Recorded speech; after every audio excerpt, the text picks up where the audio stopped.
আপনি যদি এই মৌমাছি নিয়ে গবেষণা করে দেখেন, তাহলে দেখবেন যে মহান সৃষ্টিকর্তা এই মৌমাছির ভিতরে কি জীবন ব্যবস্থা এবং সিস্টেমিক চালু রেখেছেন। জানলে আপনি অবাক হবেন যে মৌমাছি নিয়ে কিন্তু আমাদের কোরআন মাজিদে পবিত্র একটি সূরাও নাজিল হয়েছে, সূরা নাহল। ঠিক আছে, এখানে মৌমাছিদের জীবন কেমন, হ্যাঁ, এটা বৈচিত্র্যময় জীবন এবং গবেষণামূলক। উম, মৌ মৌমাছির ভিতরে তিন প্রকারের মৌমাছি থাকে। এক ধরনের কর্মী মৌমাছি, আর হচ্ছে রানী মৌমাছি, আর হচ্ছে পুরুষ মৌমাছি। ঠিক আছে, কর্মী মৌমাছিরা কি করে, তারা মধু সংগ্রহ করে।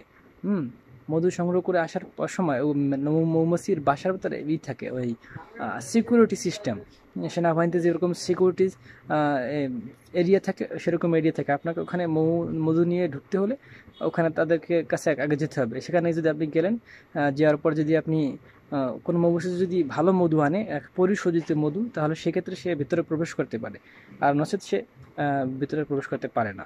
ঠিক আছে, এবং এভাবে আবার তাকে মধু পুনরায় সংগ্রহ করতে যেতে হবে এবং পরিশুদ্ধ হয়ে পরিষ্কার পরিচ্ছন্ন হয়ে আসতে হয়।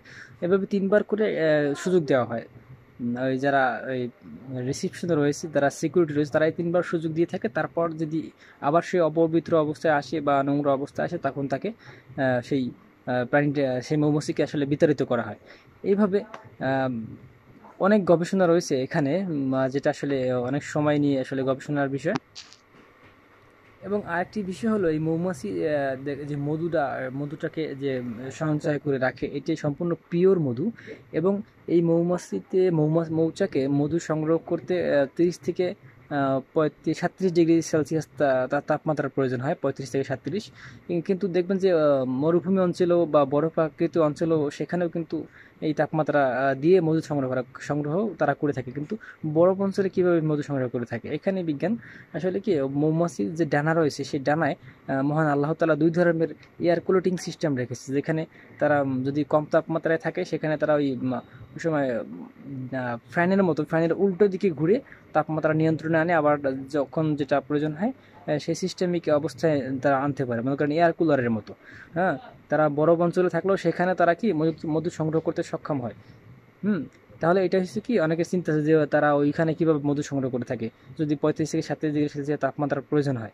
তো এইভাবেই মহান সৃষ্টিকর্তা তাদের পাখার ভেতরে ডানাবর্তী এবং বামাবর্তী যে ঘূর্ণন রয়েছে, ঘূর্ণনের চক্র ওখানে দিয়ে রেখেছে। হ্যাঁ, ঠিক আছে। এই হলো সংক্ষেপে, আসলে অনেক বিস্তারিত রয়েছে। তারপর পুরুষ মৌমাছি এবং রানী মৌমাছি, এবং রানী মৌমাছিটা একটু বড় হয়, পুরুষ মৌমাছি ছোট হয়। এবং এদের জীবনকাল কিন্তু পুরুষের জীবনকাল এখানে খুবই কম, রানী মৌমাছি নেতৃত্ব দিয়ে থাকে।